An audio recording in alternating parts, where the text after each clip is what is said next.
sunk an enemy destroyer. Hey team, it's Ripper here, bro. You guys are doing fantastic today. Hope you have a great holiday season as it begins this Friday. But before we begin, hope you guys like this video. It's pretty fun with the Harugumo, but like, subscribe, hit the bell button below. Appreciate all the support that those have supported the channel. Can't thank you guys enough. At 2,000 subscribers, we're going to do a free premium DD giveaway event. Look forward to that. And as always, happy holidays, Merry Christmas, and you guys have been great, and love the comments, love the very candid talk we have over the game. But let's get to it about the map Atlantic, which is, you can see laid out here, Alpha and Bravo and Charlie right there in the Lonesome Self in the northeast. So, what I usually show and practice and try to teach is the lemming train pushes in clan battles. And if you don't know what clan battles is, look it up. But it's 7 versus 7 right now. We're tier 10, as you can see laid out here in the map. And the biggest goal is to figure out what is the enemy going to do and how do you counter their moves in order to maximize points or eliminate enemy ships. And I'm trying different techniques and kind of see which one works the best. Different strategies, and the one I've seen usually works the most is the lemming push, which, because you're maximizing firepower against a small enemy force, and you're assuming that the enemy will split themselves. And what I'm looking at right here is we're made up of 3 destroyers, 3 cruisers, and a battleship. They only have 2 destroyers, 4 cruisers, and a battleship. And normally what I see what most enemy teams do is they typically like to split up their forces, which is, pretty reasonable. That's the basic strategy, is divide and conquer, right? You want to capture a point, and maybe the majority of the time people want to capture more than 1 point to get the maximum points possible to win a domination or capture the flag kind of scenario. This is, I think it's called domination in Call of Duty. I think this is called domination as well. I can't remember.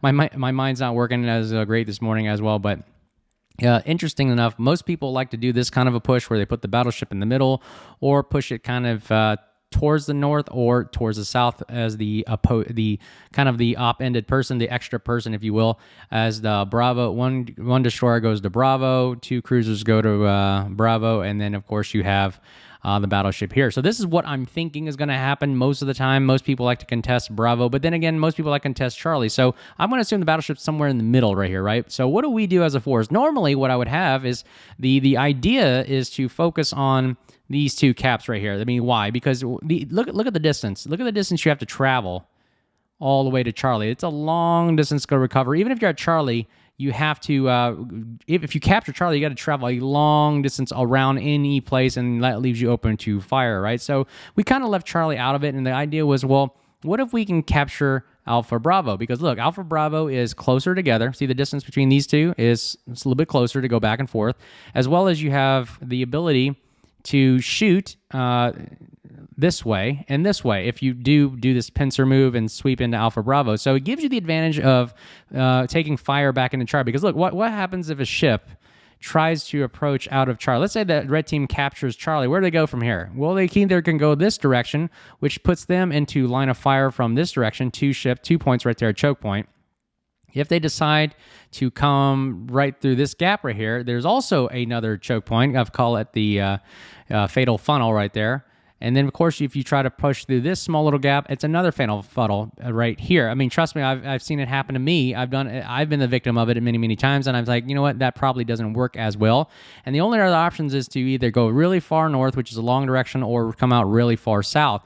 And again, that takes a long time to do all those things. So you could see, I'm talking about what is the easiest thing to do that gives you the least resistance and you can maximize firepower. And that's usually capturing Alpha and Bravo. Why? Because, and I'll show you what it looks like if you move the ships into place here. So and at the beginning, I'm going to at least contest Charlie with a destroyer, right? Because why not? We have 3. I mean, I like working with 2 destroyers together. 2 destroyers eliminates their 1 destroyer. That's my strategy and objective. But also, we're going to send 2 radar cruisers as well. If you have, that's the kind of idea. If you have that, if you don't have radar cruisers, regular cruisers do just okay. Radar cruisers are better, because it eliminates the D threat right there. You can reveal their position and try to mitigate. So the idea is to post up 2 cruisers right here behind islands, and they can fire into Charlie, as well as have the destroyer cap Charlie behind this island right here. So what is the enemy team going to do? They're probably going to try to contest it. Now, the problem coming from the south is there's not much cover right here. I mean, you have the island right here. It's easier to get to. You got a lot of islands to give you cover and shield your position. But outside of here, there's nothing you can do. It's kind of a choke point right here for this side. So there is a kind of a disadvantage coming this direction as well. Battleship will, in this round, we're going to have the battleship stay towards the middle and maybe guard A, while the 2 destroyers push south, capture A, and push south to actually flank the enemy. Now, this is cool because the destroyers are quick. They're very agile, and they can move quickly and fast, and we're going to have a cruiser hopefully in support, or he can also make the decision to post up right here at the gap to make sure they don't come through the middle, while the battleship stays right here to either provide fire to Charlie or fire to the center gap here. All while the 2 destroyers are going to proceed to the west here to not only spot for the team, to see where the enemy movement is to determine, do we continue the push with the cruiser and battleship, or do we hold and watch them either decide they'll either run back to Charlie or they'll stay right here, and then the 2 destroyers will either burn them down because you're going to need a fast-firing gunboat, or you torpedo them to death. So that is the kind of strategy, because look what this provides. This provides multiple avenues of attack and allows all your guns to bear. So you have the battleship, we can either proceed to the south or shoot into the east, supporting the destroyer here, which can stop a flank, or actually can hold and guard. So I always like to put the cruiser there to block the gap right there. Hopefully maybe a fast-firing cruiser. And then we have the destroyers that actually start pushing into Bravo cap. And once you cap Alpha and Bravo, you pretty much have the game. You're just going to sit there and wait for the points and shoot enemy ships that are along the way that are running away. And they can have Charlie cap. It doesn't matter. The 2 caps cancel theirs out. And then you can just kill ships at will and take the points as always. Now, again, if the enemy does this, if we eliminate all the enemy at Bravo and Alpha, all they have left is the 3 ships right here. And I think we can handle that one. 4 versus 3, 2 destroyers with a cruiser and a battleship. Well, maybe if they have 4, we can still hold our own, because why? They'll either sit here, get stuck, or they'll have to split up, because most of the time, most battleships, cruisers, and destroyers cannot go through the gap long ways, or they have to go single file. So if they go single file like this, they're going to follow each other. And that leads to fatal funnels, getting shot at, max firing in a specific direction to put all your guns to bear from multiple directions, multiple angles, and it's very, very hard to mitigate and defend against. So let's take a look at the video and see how this actually plays out. I hope you guys enjoy it, and we'll talk to you soon.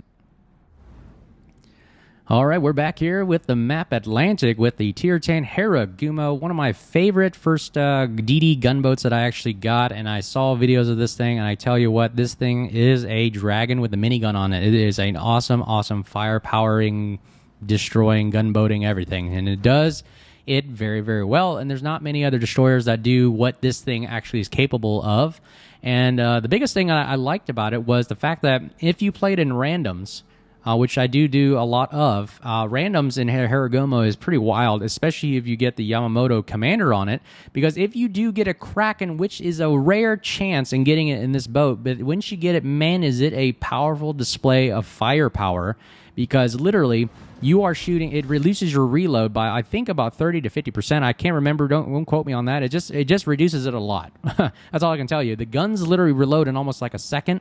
And it is insane the amount of firepower you can put on. And I remember watching videos. Go YouTube it up. Go look up Kraken in Harugumo in World of Warships, and you're going to go look and see, like, holy cow, this thing is redonkulous.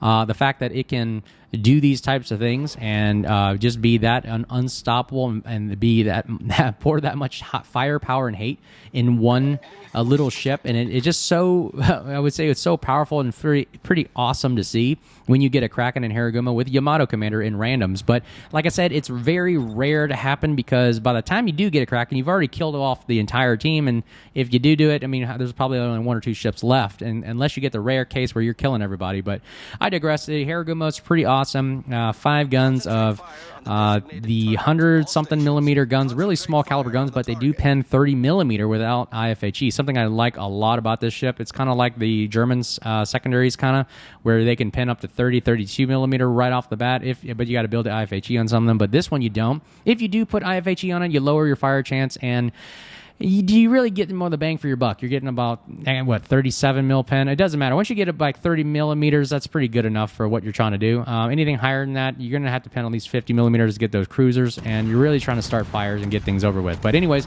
like I said, here's a cruiser. The Puerto Rico has a lot of 50 mil armor plating all over around the area, except for the I would say the superstructure area, and you can see right there, we're hitting the superstructure. That's what we're aiming for, and we're getting those nice hits, but we're also non-pinning, and you see the top right screen. There are a lot of non-penetrations. That's why 30 mils is good enough for what it does. If you get the IFHE, it only goes to 37. So you're really still not doing any kind of damage and lowering your fire chance. Right here, what I want to do is start fires like crazy. And you could just look at the reload on these guns. You got 5 of them, 2.2 second reload, and then you start getting adrenaline rush kicking in. Really, really powerful gunboat. It's just non-stop minigun hate, and you're just sending so many shells down range. I kind of look at this almost like the Forrest Sherman. Forrest Sherman has 3 sets of guns that do just kind of like this amount of damage, but if they had double barrels on the Sherman, they'd be even just like, it would look something like this. Pretty wild and almost too powerful. I like the health pools on the Harugumo for tier 10, pretty good. 25,600, which is probably what you need to start with in the first place. When you got other destroyers that they're like the Elbing, they get up to 34,000. You're going to need a lot of HP right here. So look at that. We already got the Puerto Rico turning away, and that's exactly what we want to do as a destroyer. Make the guys get so frustrated, get so scared, they run away, they can't do anything, and you are the most annoying person on the map, and that's exactly what a gunboat DD destroyer player is supposed to do. So you can see right now, Charlie team is kind of holding their own. That's all we want to do. We wanted them to commit their forces up there while we reduce the forces at Alpha Bravo. We have the battleship and the cruiser Salem holding that choke point where they're actually trying to push through. And now we're just raining hate on the GK right now, which means we've eliminated. Look at that tactic I did right there. So what I want a tactic I want to show you to throw off enemy players is just to keep firing and then have a torpedo aimed, ready to go. Hit the number 3 key, fire torpedoes right there, right away, boom, reload, and keep firing, because usually what will happen is it throws off most of the time a battleship or cruiser player, because they're saying, oh, he's constantly firing, he's probably not launching torpedoes at me. Because why? The continuous flow of firepower means he didn't have time to sit and aim and shoot torpedoes. I like to throw people off like that. I keep firing to make them think I'm more focused on them firing, and then I launch torpedoes in a direction, which causes them to go, oh, I'm not going to worry about it, or I'm distracted, and so forth. Even though this GK has hydro, he obviously did not see that one torpedo to move. He's obviously not seeing those other torpedoes, and he's got another torpedo coming his way. All the while, we're burning him to death with this firepower from the Harugumo. And you can see I've smoked up, and we are shooting from concealment. I get it's not that great or fail, but what can you do as a destroyer player against a battleship? This is all. You got to use everything to bear that you have at your disposal. Ooh, we take out the Des Moines by starting a fire. Didn't I tell you starting fires is key for this ship to win? I mean, you're just starting a lot of fires everywhere, and you get that kill right there, and that gets it. And let's see if we can eliminate this GK. At the very another fire started with us right there. We're just starting fires. I'm aiming all along the ship so I can hit every single inch of it to start 4 fires if he doesn't fire per inch. And there goes Splash 2. He goes down 133,000 damage right there off the bat for the Harugumo, playing on the flank right here, and we're using the vampire to screen in front of us. This is also a great combo, having a vampire in front to constantly spot and have that screen so that we continuously follow and use to our availability so that we can eliminate the enemy threat. And you notice we've eliminated all 4 ships at Bravo, and all Alpha team has to do is cap and hold. You can see how that strategy kind of played out. Now, look, this strategy is cool because look at what happened to Charlie team. Charlie team was completely eliminated, removed from the map. But that is okay because look at their positioning. The destroyer is off into the northeast, which is way out of the way, too far away to do any kind of significant damage. The other cruiser that's the Moskva in front of us is kind of stuck in that choke point, which means that it's going to be very difficult for him to come out of, because eventually if he turns in any direction, he's exposing broadside, and he's susceptible to enemy torpedoes. The Puerto Rico obviously is way too damaged after the amount of firepower we've laid onto him, and that's exactly why I always say open fire in a gunboat DD right off the bat, because the HP you take away initially actually prohibits them or kind of makes them think twice about pushing again, because one, they don't even have enough heals again. They're too afraid of getting shot at. People are afraid of getting burned down, and that's exactly why they're just going to run away. And that's exactly what we did right there. And now we have Alpha and Bravo capped by the 2 destroyers in the south with a cruiser and battleship to the north. And this is going to be our defensive posture. Now we're going to play defensive at this point. But you know what? The game's almost over, so why not? Now, look, we are behind on points, as you can see. But like I said, it's not about who captures the points first. It's who can hold them the longest and stay alive the most, and that requires strategy and patience. And again, that's why rushing into your death is not the best strategy. So right now, the game's almost over for us, and we got full health. Why not go ahead and start a fire on the Puerto Rico, get him shooting our direction, take the tension off of the other team. See, he fired. at us, which means he did not fire at one of our teammates, saving their HP. So not only you're a destroyer player, you're also a savior for your team. You are the biggest distractor. You are the person that's annoying. You're the person that takes all the heat. You're also the person that is taking the attention away from all your other teammates so that they can provide the most firepower that they can provide. So like I said, there it goes. Schlieffen was able to shoot secondaries and main battery at him, all while not taking any shots. And that's the goal you want. You want to have people on your end, your team, not have any kind of stress while they're shooting their guns so they can take accurate shots and they can make the best course of action, the decision. And that requires you to be the one that takes the blunt of the damage, which is exactly why I like the Destroyer role player, because you're kind of like that Wild Weasel mission where you're trying to get the enemy to turn on their guns and fire at you and take all the brute heat from the enemy. And that's what you're supposed to be doing. Looks like the Shimakaze takes down the Schlieffen. I believe that's like 3 kills for him. I wasn't very impressed with the Shimakaze player. Kudos to you for killing the majority of your team by yourself.